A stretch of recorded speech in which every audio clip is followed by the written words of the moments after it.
and I think I mentioned this to you some time back, maybe behind closed doors, but of the folks that are, one of the questions that I have, again, and I can't blame it all at the feet of jail or anybody. Again, we have a role as a police department and municipal court and everyone else, but of that, how many of those beds are filled with local Frio County inmates? Frio, City of Pearsall, City of Dilley inmates. I'm not gonna answer because I don't know. I mean, I don't wanna say something and then they go, hey. But I guess based on what you've seen. The majority, the vast majority are from here. Unfortunately, the other percentage is either drifters or homeless people that ended up here. Hey, when they don't have a place to go, hey. I can answer that based on what Peter had told me last week or 2 weeks ago when we met, was they're people either from Frio County or arrested in Frio County. And if you're arrested in Frio County, chief, I mean, they go to the Frio County jail, right? Even if they're from Dallas or wherever. So he said we're not housing anybody from anybody else's county. They are people that were arrested in Frio County. Do you know if he has an agency count here?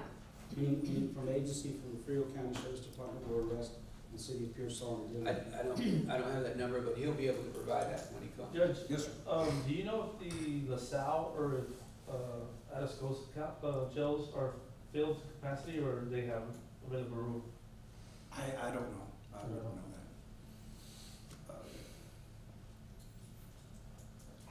But I know, like, you know, the mayor was saying, you know, he's referred to teeth, but, you know, you have to have somewhere to put these people. Because, you know, everything's in place, the way it should operate.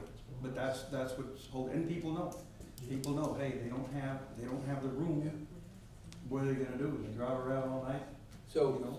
so we need to, we need to address that. We need to address that with the county and see what it is that we can do, and see what the obstacles are in our way to keep, and they're keeping us from. Yeah, because they've got Williams unit sitting there. That's the you know, the place that's adjacent to the jail. It's a 96 bed unit. I've been in there before. It's 48 on one side, 48 on another.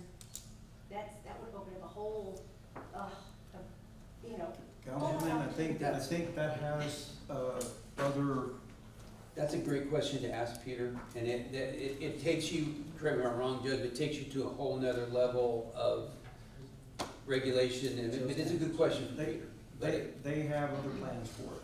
Because that was one of the first things when I got hired on for this position, I talked to, you know, the county judge and said, hey, what is your plan B or your plan C? I've been doing this 30 some odd years. You have to have a plan A, plan B, and by God, sometimes a plan C. I said, because God forbid something happens, they shut you down, what are you gonna do with people? I said, you know, everybody's complaint is, it's all about the money, right? It's too expensive. Well, they shut you down, you ain't gonna have a choice. You're gonna have to cut that check. You know, so why not try to work on some to fall back on? But they said they had, you know, different plans for that facility, so it's like, okay, you know, we can only suggest. And so Frank, as we prepare for this meeting with Chief Salinas, I'm going to request that we bring forward whatever records we have as contributions, anything, agreements that we have with the county. Yeah, we do have an interlocal agreement with them. And again, the per diem on our end is not, the issue we run into is the per diem amount is not much. What we pay, what the city pays on a per diem basis. The challenge as local taxpayers, want to or not, the local city taxpayers, you contribute about $2 million to the county budget. More or less, not so much. But that's what you run into. And so the challenge is going to be just that, is having that discussion and trying to figure out, again, part of the issue is we don't know what we don't know. Is we, you know, prior to, when I first arrived here, the jail wasn't even open, right? There was limited bed space. And then right after that was COVID, and so there was limitations to the jails, the number of people that were allowed to, and they were accepting and rejecting. And it ultimately ended up being opened up a 96 bed facility, and we thought, well, things are going to get better. I'm not suggesting that they haven't gotten better. I'm just saying that now that you have a 96 bed facility, my assumption was, well, now we're going to start seeing more than what we've seen. So the challenge we have is, okay, if you have a 96 bed facility, of that, are we housing them? Some of the frustrations I get from the chief and others is, and other folks that have told me things is, you know, what's happening here? Why aren't we doing anything? Why are we people just going out there and really a lot of thefts, drug use, you guys hear it, homelessness, those three things I hear more than anything is people's, I mean, I had a prominent person tell me that they stole $12,000 of his tools. Just, and not just because they're prominent, but it's one of the complaints that I got, and I'm thinking, I don't know what to tell you. I know that there's investigations going on, I know that there's limitations with the jail, but I don't have an answer for that person. All I can tell them is those things are in the works, if you will, and even if a person gets, you know, a conviction, right, they find out who it is, you know, what do you do after that, right? So anyway, those are the challenges as far as I'm concerned. There are some questions that I would, again, want to ask as part of, my assumption is taxpayers, y'all would want to ask as well. But anyway, we're definitely looking forward to the conversation. Yeah, because we can meet, we can have all these meetings, we can sit face to face with each other, but until finally we put everything in set in stone and say, you know what, this is the agreement we have in place. We expedite that agreement and we move forward with this agreement. That's what you and I have agreed upon, and we expedite what's in writing. No more is hearsay because it's like somebody's not doing what they should be. So unless we have it in documentation and in writing, then we can implement it and move forward. Thank you. Okay, well, and just to reiterate what the mayor was saying as well, understand that right now, currently, all the municipal courts and the JP courts are the ones that are getting hit because we can't execute the warrants, right, because of the situation. So now, what I just told you is they're moving to county offenses to try to PR and cite and release. So you get what I'm saying here. We're not. Who's they, Judge, when you say they're moving? Who's they? The jail, Jimmy, that's the meeting that we had today, like, hey, can y'all work with this? If it's like a theft, a Class B criminal trespass, you know, hey, we'd help if we, judges doing the arraignments, go down there and give them PR and set them out to provide room for them. But then again, you know, it's like I Start said, sending these people to Atascosa or the south? and that's up to the county and the sheriff, because they're. But I'm saying can we contact? We can. Who do the transport? I mean, who do the transport? We did it in the past when the jail was shut down. Yeah. I mean, we eventually, what we do is we either sit back and say, okay, we're just gonna let these people in and out and continue letting the crime to rise and continue to happen, or we send them to Atascosa, LaSalle, if they have room, and now it's gonna be worse because now they gotta travel to get bailed out. Yeah, I think, Or I mean, whatever option's on the table, because we wanna solve the problem. I mean, We an wanna solve the option, problem, but- option of paying is better than an option of letting them out free and getting some Amen, property but vandalizing it. before we get to that point, we can address it with the jail, and we need to address it directly with the jail and see what those options are. And the other thing I'm telling you is gonna help really is to just start having warrant roundups. But if you have We one need to do around that. with no space, what are you gonna do? No, that's part of the equation. I mean, the first thing it is, you have space. And just get with the jail and go, okay, we need 20 beds. And you do this, you say, okay, we're gonna have a warrant roundup. And first, the number of people can come in. But then you go start pulling people out of work and taking them to jail, there's gonna be more people coming in. When the jail's full of whatever space is available, then we get them out, and then 2 weeks later, we have another, and have another, until we get this. That's the way to get it under wraps quickly. And the jail, I'm confident that the jail will work with us on that. These numbers sitting up here, who gathered these numbers? Was it, Some municipal court clerk. can I get may I request for the past 5 or 6 years? Yep. We can figure something out. You kind of get something similar to OCA report, but we can get you this. Part of what we'll do is we make it as simple as possible because we tier that in. We don't want to complicate things. I mean, but we can go on a monthly basis and look and see how many new cases were filed. Because part of that, to that end, is these cases can't get filed unless the PD files them, right? So it's the combination of that. And then on top of that, how many of those folks actually there was some sort of disposition. The other thing that I want to mention before we move on is that there at the very bottom, what I have, that is not in the budget, but it is something that I think the judge brought up. And there's been some discussion about, we do the truancy, we're involved, the judge is actually involved with the truancy, and that's part of one of the House bills that passed, this past legislative session, I believe required that we consider a juvenile case manager.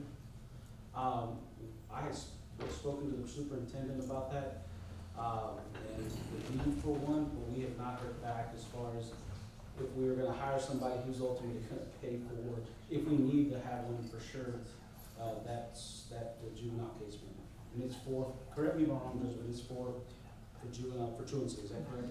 Yeah, well, not only for truancy, but it's for everybody coming through the municipal court. It's a diversion plan, especially for people under the age of 18. You know, you wanna try to give them an opportunity to straighten up and fly right and not have a criminal history. Yeah, that's one of the things we're pretty much mandated to have come January 1st, 2025. Now, the caseworker, I'm gonna tell you right now, probably be very beneficial, because with everybody that we have, truancy and students coming in with, you know, either drug paraphernalia, vaping, whatever, they specifically keep track of these individual cases, and they can stay on. You see what I'm saying? It's gonna be a full-time position, and if you think that that's gonna go, hey, well, you know, the clerk or the clerk secretary, that's not gonna happen. You know, we're already inundated trying to move forward, just keeping the court process going. But we still have time for that. Going back to Mayor, with Pro Tem, what you said about sending them to other counties, that's good, but the problem there is gonna lie is that the city will incur. Yeah, you'll incur not only the transportation, the stay, not to mention, you know, everybody gets sick as soon as they go to jail, the medical and all that, you know. But you kinda gotta weigh it out and determine what's better, the safety of the public. Well, let me throw this figure out for you. Captain Allen said last year, just in medical runs, it was 500,000. And they cut his budget. So that's just a rough ballpark figure.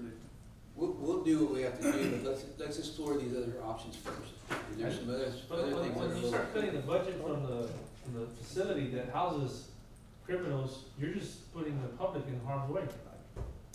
I agree. You know, this is Putting what we priority said. on different areas where Yeah, I know. it is what it is. I got it. Well, that's What else we got? Judge, anything? the actual budget itself is in your packet. We went over, the whole budget, for the municipal court is about $150,000, give or take. There's not any huge increases to their budget. But again, overall, from a criminal justice perspective, you look at it between the municipal court and, probably even include code enforcement and public and the police department, you're talking over $2.3 million budget. So that's what I'm getting at is that when we start talking about the system, if you will, those are the dollars that the taxpayers are paying. That's what it is. So, that's all I have. Any questions for the municipal judge? Councilman? Yeah? All right, Judge, thank you so much. Appreciate it. Next, city clerk. First one. Do you want me to switch it for you?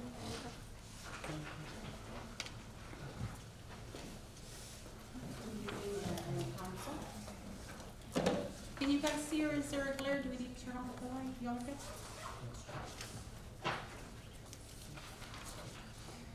You may have to be on, it's not good to know. Okay, I can do that. Oh, never mind, there it goes. There I am. Mr. Reyes doesn't like that picture, but I think it's accurate.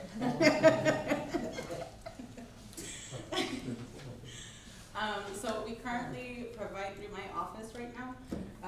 We do have, of course, record keeping, public information requests flow through my office, even though the ones that are received by PD, I'm the one that releases majority of them. elections administration, as well as other, core functions. Record keeping, we maintain minutes, ordinances, resolutions, proclamations, citizens' complaints, insurance coverages, various boards, we serve as a liaison. Agenda requests, those are from, council as well as the public that want to be heard and have items placed on the agenda. Road closures as well as other crucial city records, that's vendors, applications, and things of that nature. Public information, my office serves as a central information hub for all city information. Majority of things are not released without passing through my office, and I do say that only because the only ones that do release some things are PD, and that's accident reports, things of that nature that insurances request and things that they need right on hand. Subpoenas, all that goes through my office, I'm sorry. And everything is done in accordance with the Texas Public Information Act. We do not stray from that. That also follows with the fees as well. Elections administration, we do have an upcoming election on May 3rd of 2025. We do have our general election, which will have 4 places up, but also in addition to that, we may possibly have a bond election that'll incur additional costs as well, just a heads up for that. My office does intertwine with all departments. Again, keeper of records, custodian of records, contracts, easements, things of that nature. We handle it all. And I do provide direct backup assistance to certain departments that, as you heard, I am the official backup for the municipal court. And then I hope to continue to get training through Bianca's department for the website as well. So our backup is that. And in the front, I'm also a slight consultant for Ms. Moran in the event that she needs to pick my brain for anything. And then I, of course, again, I do serve as a liaison for several of our boards that we have for the city of Pearsall. Ms. Garcia, when you say you're slight backup for Ms. Moran, does that mean that you are? Just because I'm a local and I was messing with the permitting for a little bit, and then of course my dispatching, I know the streets, I know the citizens, so just in the event that she needs to know the location of somewhere, or if she needs record of minutes, or hey, do you know what happened with this person? Did you speak with this individual? Whenever I was doing permitting, they do come back and they say, hey, I had a permit for this, this, and this, so she kind of picks my brain just a little bit in that nature. I'm no longer processing permits. Miss Virginia is doing an awesome job. And then Richard over here, whenever we receive a permit, he will go out and do the field work, he'll go do setbacks, he'll go and meet with them. They have an awesome team, so I'm just more of a little pick my brain type of thing. And then for the future, of course, with the help of CDI, which is CompuData International, you guys approved a contract last year. We will soon be able to provide efficient digital record keeping with enhanced accessibility to inter-office use as well as our citizenry. Right now, currently, the indexing is completed and they are scanning each document into each of those file folders, if you will. Hopefully, our intention is to eventually put this out on the web, similar to the county clerk's office, where you can go on there, search, pick out what you want, and then pay for it online. We keep a footprint of what is released, who got it, when they got it, and then we have that record. They don't actually have to come in the office or wait for an email or anything like that. It'll all be self-sufficient. Also, this office intends on tying in the digitization of records with the new website to increase transparency by implementing real-time data dashboards with up-to-date information. So as soon as we have anything available, I'm gonna go ahead and provide it to Bianca, go ahead and put it online. Again, links with our MuniCode. As soon as we pass something, we go ahead and put it on with MuniCode. They are updating it quarterly though. The supplementations, the hard copies, they will be provided on an annual basis. So our physical books, that's on an annual basis, but the ordinances will be updated quarterly online through our municipal court. Expanding our online services to include document requests, as I stated, TABC associated fee payments, and business license renewals. Now the TABC, we did have some legislation that was passed recently affecting the fees and stuff like that, so I am going to be asking Bobby, with the permission of Mr. Reyes, to go ahead and look at our TABC fees and update those ordinances. So with that, that'll be included online as well. Also, y'all's favorite portion, boards and commissions. I'm hoping to make it a lot easier and entice the public to want to participate. We do often hear a lot of chatter regarding what happens with the city and stuff, so we want to go ahead and allow people to come and volunteer and want to actually be a part of the city and take part